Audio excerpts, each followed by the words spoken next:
La Somme théologique de saint Thomas d'Aquin, première partie, question 66, article 4. Le temps a-t-il été créé avec la matière informe ?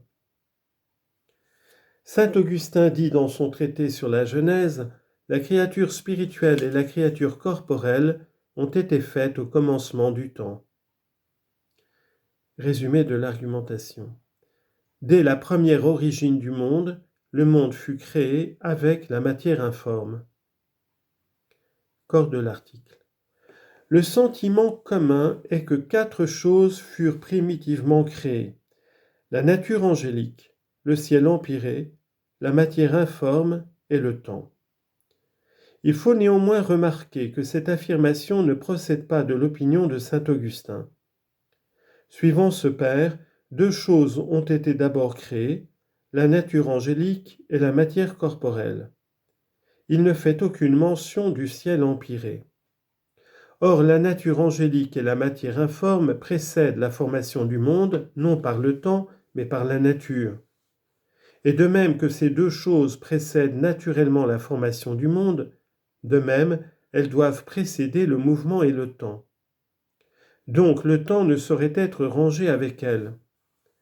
Le sentiment énoncé plus haut procède de l'opinion des autres pères qui pensaient que la matière informe a précédé par le temps la matière formée. Dans cette opinion, il fallait nécessairement admettre l'existence du temps, en dehors duquel la durée serait sans mesure possible. Première objection. Saint Augustin dit dans les Confessions, livre 12, chapitre 12, en s'adressant à Dieu, « Je trouve 2 choses que vous avez faites en dehors du temps. » Et ces 2 choses sont la matière première des corps et la nature angélique. Or, le temps n'a pas été créé avec la matière informe. Réponse. Les paroles de saint Augustin s'expliquent par cette opinion que la nature angélique et la matière informe précèdent le temps dans l'ordre de nature ou d'origine. Deuxième objection. Le temps se divise par jour et par nuit. Mais au commencement, il n'y avait ni nuit ni jour. Ils n'existèrent que lorsque Dieu eut divisé la lumière des ténèbres.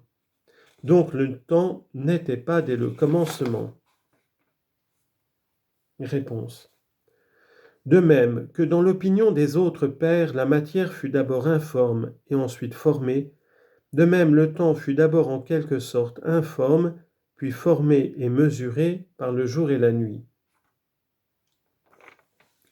Troisième objection. Le temps est le nombre des mouvements du firmament, et le firmament n'a été fait que le second jour. Donc le temps n'était pas dès le commencement. Réponse. Si le mouvement du firmament n'a pas immédiatement commencé à l'origine du monde, le temps qui précéda ne pouvait évidemment être le nombre de ce mouvement. Il devait être celui d'un mouvement premier quelconque. Le temps en effet est le nombre du mouvement du firmament en tant que ce mouvement est le premier de tous. Mais s'il était un autre mouvement qui fut le premier, c'est de ce mouvement que le temps serait le nombre ou la mesure. Car toutes les choses se mesurent suivant la première de leur genre. Or il faut dire que, dès le premier instant de la création, il y eut un certain mouvement, ne serait-ce que par la succession des conceptions et des affections dans une âme. Et le mouvement ne se comprend pas sans le temps, puisque le temps n'est autre chose que le nombre de ce qui précède et de ce qui suit dans le mouvement. Quatrième objection. Le mouvement est antérieur au temps, il faudrait donc le compter plutôt que le temps au nombre des choses créées dès l'origine. Réponse. Parmi les choses primitivement créées, il faut compter celles qui ont un rapport général avec les êtres. Voilà pourquoi il faut y compter le temps, qui est une commune mesure, et non le mouvement, qui n'a de rapport qu'avec le sujet mobile. Cinquième objection. Le temps est une mesure extrinsèque, et il en est de même du lieu. Le temps ne peut donc pas être compté plus que le lieu au nombre des choses primitivement créées. Réponse.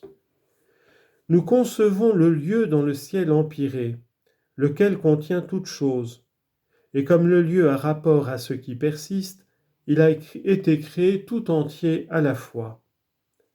Mais le temps qui n'est pas permanent n'a été créé que dans son principe, car maintenant même on ne saurait rien comprendre en acte du temps, si ce n'est l'instant présent.